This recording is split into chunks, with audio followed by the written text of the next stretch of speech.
How's it going, Reef Keepers? Welcome to kind of a strange video for me. I don't typically do the videos where I get up all close to a box and, unbox something and look at everything super close. Like, not really my style, but I think that this product is kind of special and warrants that because I think there's a lot of people out there looking for information on this product. So, the product is the Jebao, or as they chose to go with, Jecod DMP VorTech clone Wavemaker. All right, so I think that for a long time, reef keepers have been waiting for a product like the EcoTech VorTech, which can have a powered dry side and a magnetically coupled, magnetically activated inside or wet side portion.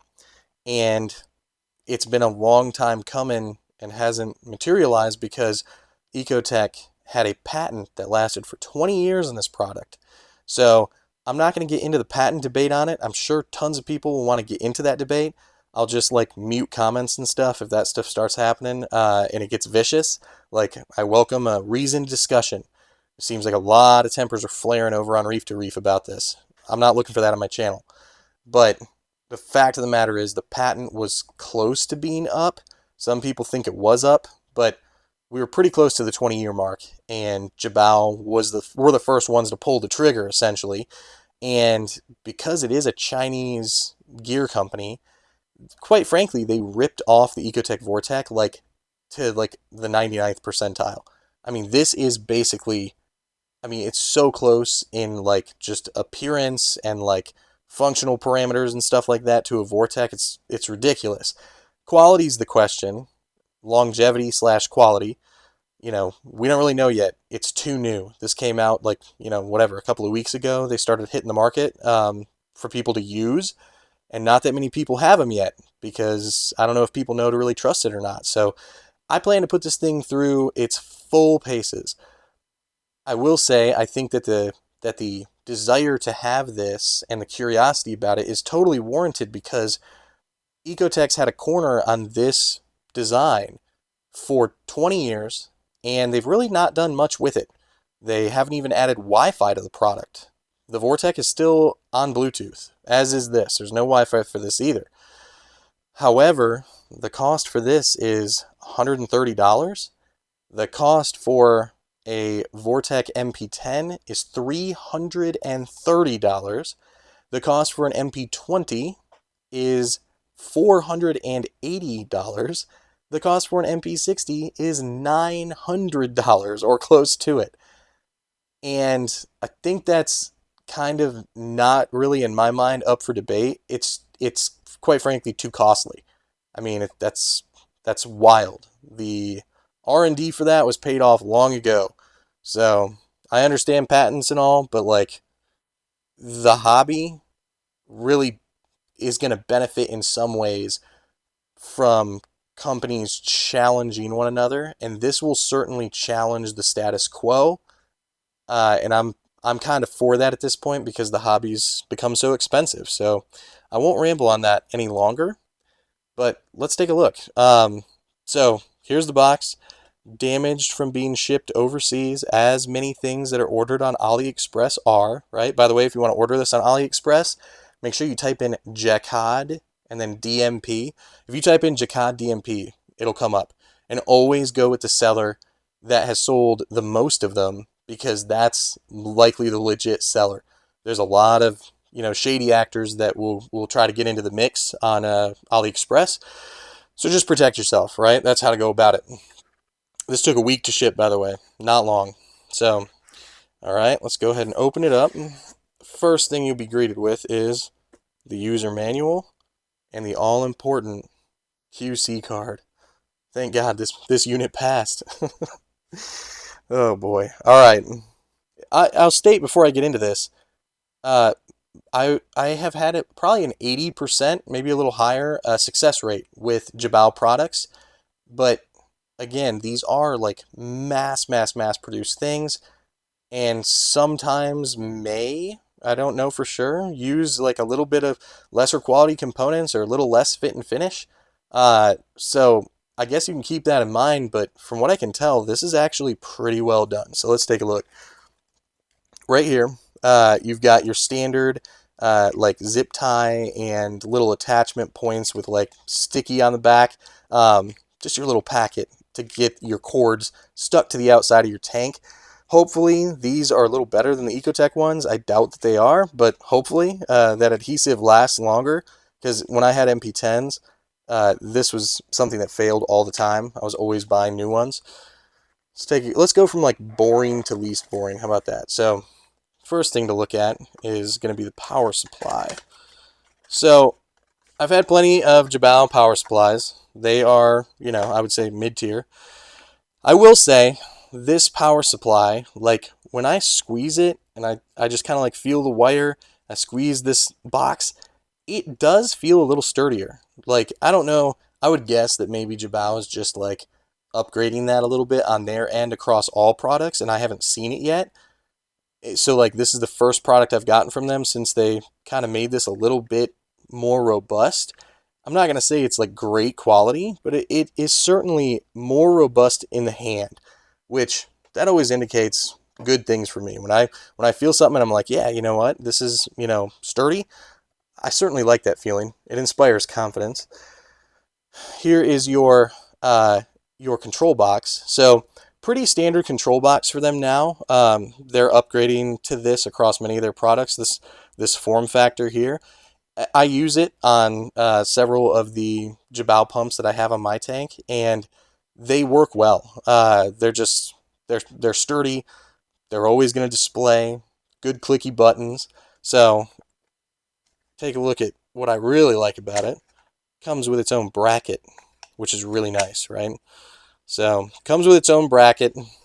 It's typically, it's pretty easy to snap in.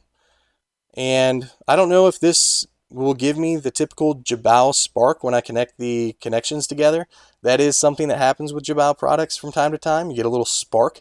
So not really sure on that. Tons of people use them. I haven't heard of any like Jebao products catching on fire. But I'm hoping that this does not really give me that spark. So we'll see. We're going to test all this in future videos. Don't worry about that. Now, before I pull these out, here's your dry side. Here's your wet side, okay? I will say the most interesting thing about this, considering the fact that it's like a 99% true to form ripoff, like in appearance and form factor and such, and most of the functionalities. One interesting thing is that Jebao actually, like their engineering team was like, there's a problem with the VorTech, how could we fix it? And that problem with the VorTech, as many VorTech users will know, is that there's nothing like suction cups to hold that connection true.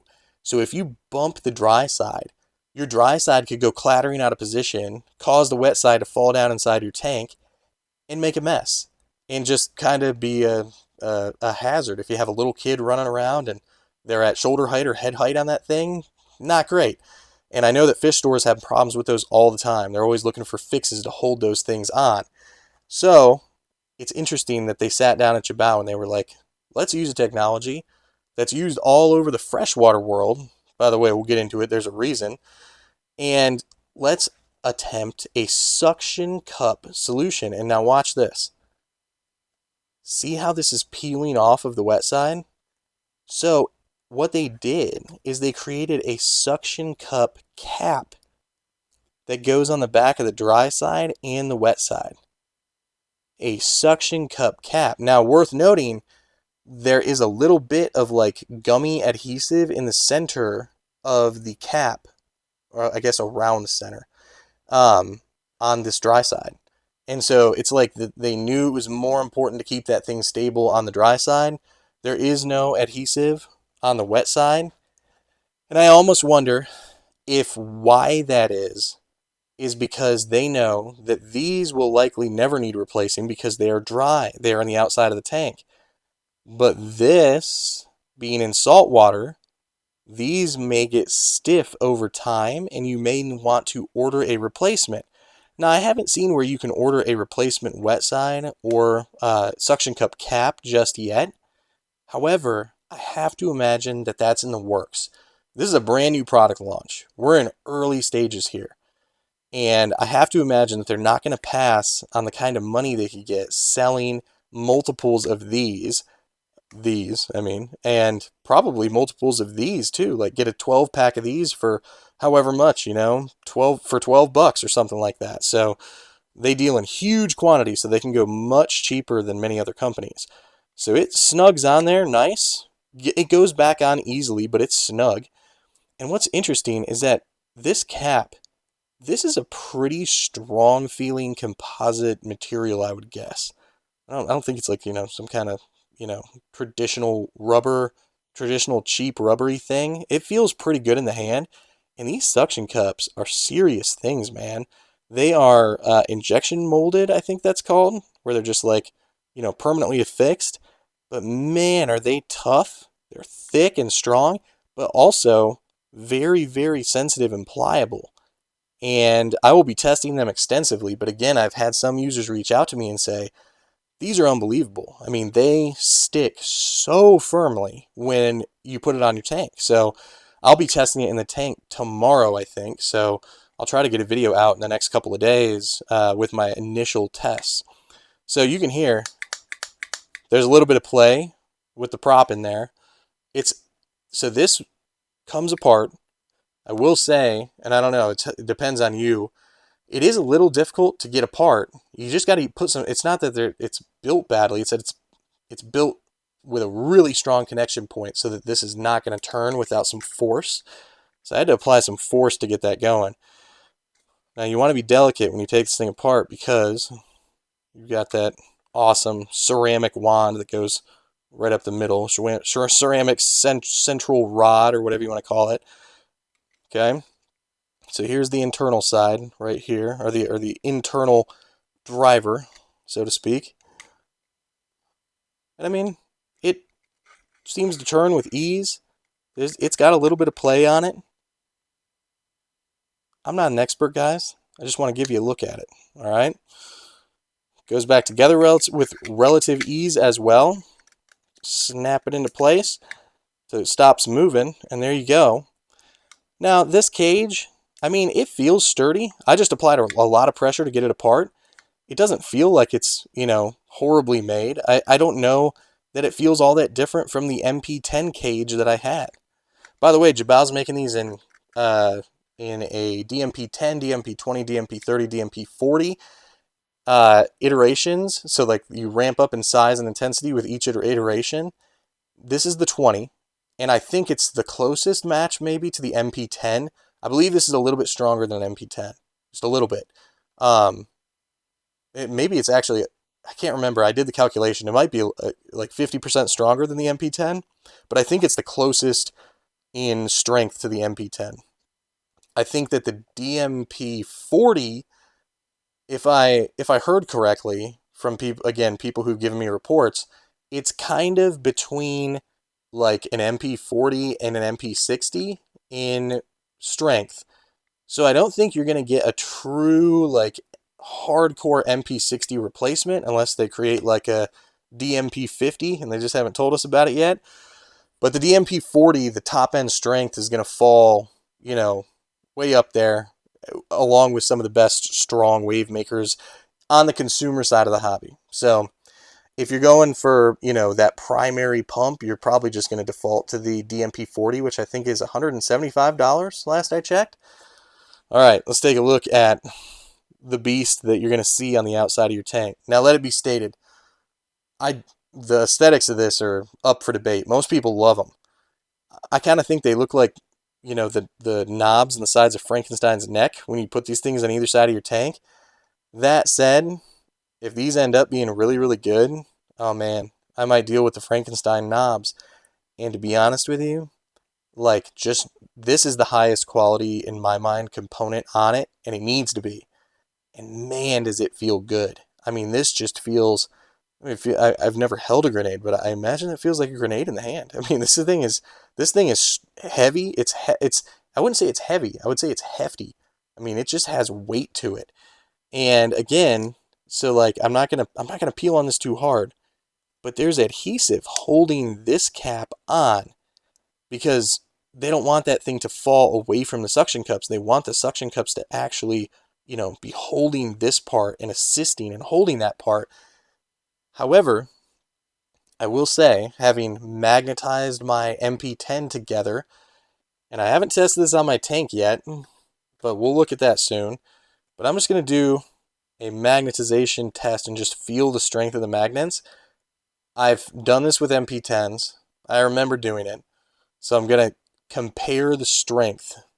So I'm just going to slowly get these closer together, and I'm going to hold this real lightly, this wet side, and let it kind of suck out of my hand when it gets close enough. All right, so, wow, actually, the suction cups themselves stick together when you try to do this. So that's that's pretty strong magnetization, I'm not going to lie. Wow, I'm actually surprised. Good Gandhi. So, here, maybe trying to get the suction cups to not sync up. Yeah, this is pretty strong magnetization. So I would say the DMP-20, and I don't know, maybe the magnetization goes down. I'm sure it does. I'm sure it goes because you have just less room for magnets. I'm sure the magnetization goes down as you get smaller in iteration. So probably like the DMP-10 is a little weaker magnet than this, and the DMP-30 is going to be a little stronger than this. But like comparing this to an MP10, I mean, this thing goes together hard. And I don't think it'll have, it claims that it can go through 1/2-inch thick glass, which I've got on my tank, my main tank. I don't think I'm going to have a problem with that with these magnets. And I did have a problem. I had to be very careful with the MP10 dry side on my tank when I ran MP10s in this tank, because I had to have them situated just so, because the magnetic connection was not strong enough to just like be reliable. So this is going to be really interesting to test. There's the rear portion of it. So it's got like a little bit of like, I don't know, sparkle. You see that? It's like a little bit of sparkle around the Jebao name on there. I'm scratching with my fingernail. Sorry. I think that there's a protective covering on that. I gotta pry it off. But yeah, I mean, it seems like they were pretty proud of their 100% copying of an American company because they put a little sparkle around their name on there, which I kind of like. It's not too much. It's not like it's going to draw your eye, but when you get up close, it's like, oh, cool. And this is kind of like a rubberized, like, not really rubberized. I shouldn't say that. It's like a textured, like fine, smooth sandpaper feel to it. So they actually put some texture on this, which I like. So, also, I don't know for sure, but it feels like the cord attachment point's a little smaller than on the MP series. Like just a little less obtrusive up here. Maybe that's me remembering wrong, but I'm pretty happy with it. It feels like it might be set back a little bit more too, which would be good for passing a magnet behind it when you're cleaning your glass, but we'll see. So I could be completely making that up in my mind. The cord on this side feels like that good strong cord again, and it seems like it's plenty long. I'll measure the cord. It might be like 6 feet of cord. It could be. I'm trying to like kind of measure it against my body, but against my height, I should say. Let's take a look here, just real quick. I'm curious. Let's take a look. Okay, look. Anybody making 3D printed parts? Here you go. Here's the DMP-20 on the back. By the way, anybody who needs measurements, just hit me up on Instagram. Same deal as on YouTube, Kalamazoo Reefer. So there's that. Yeah, I mean, so there you go. Right there. Not bad. I don't know if this is like more or less obtrusive in size than like an MP10 or an MP40. Again, like every iteration is probably going to differ in size slightly. But yeah, here you go, guys. I mean, again, my initial thoughts are, for the price point on this device, I think that's pretty wildly good quality for this product that we've been paying depending on your iteration of VorTech, $330, $480, or almost $900 on for like years. I mean, that's wild to me that this can even be made for this price. I know why it can be made for that price, right? Like these Chinese entities that are cranking out, mass amounts of products and gear have capabilities that, that it's just like American manufacturing, American company side may not necessarily have. I think we can probably all agree that EcoTech Marine probably could have tried to be a little bit more competitive and been more innovative in this space. And they probably need to be a little more competitive on price if they're not going to innovate now with this on the market, because provided that this has longevity and enough quality to be going strong for like a year or two, a lot of times, if not longer, they're going to have a problem on their hands. Because, I mean, it's an initial look. I'm not going to sit here and claim this is it. I'm going to test it thoroughly, and I'm going to let you guys see that testing as I go. But first thoughts, kind of impressed. Gotta tell you. So, all right, guys, that's it for now on the DMP 20, and I will circle back around as soon as I do further testing, which will be soon. Have a good one, guys.